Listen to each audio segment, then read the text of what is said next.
యేసుక్రీస్తు అందరికీ ప్రభు.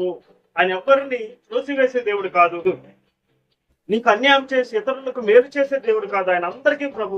ఈ భూలోకంలో నివసిస్తున్నటువంటి రాష్ట్రాలలో, దేశాలలో, పట్టణాలలో, గ్రామాలలో నివసిస్తున్నటువంటి ప్రతి ఒక్కరికి కూడా ఆయన అందరికీ ప్రభు. అందరి ప్రార్థనలు ఆలకించే దేవుడు ఆయన, అందరినీ రక్షించే దేవుడు ఆయన, అందరినీ విడిపించే దేవుడు ఆయన. అపోస్తుల కార్యాలు కనపడుతుంది మనకి. ఇక్కడ రోమ పత్రికలో కూడా మరి 10వ అధ్యాయం 12, 13 వచనాలు కూడా మనం చూస్తున్నాం. తనకు ప్రార్థన చేయవారి ఎడల కృప చూపడానికి ఆయన ఉన్నాడు, త్వరపడుతూ ఉన్నాడు. ఎవరైతే తనకు ప్రార్థన చేస్తూ ఉన్నారో ఆయన వాళ్ళని విడిపించడానికి దేవుడు సిద్ధంగా ఉన్నాడు.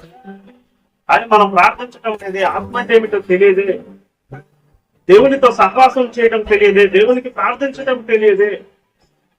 నువ్వు బాప్తిసం తీసుకున్నావు, దేవునితో నడుస్తున్నావు, ఆ మందిరానికి వెళ్తూ ఉన్నావు, ఆత్మ అంటే ఏమిటో తెలియదు.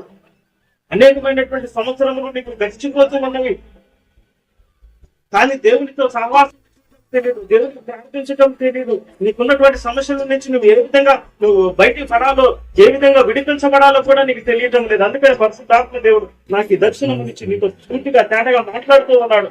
దేవుడు ఒక్కడే, ఆయన అందరికి ప్రభు అయి ఉన్నాడు. ఆయన ప్రార్థన చేయవారు కృప చూపడానికి ఆయన ఐశ్వర్యవంతుడై ఉన్నాడు.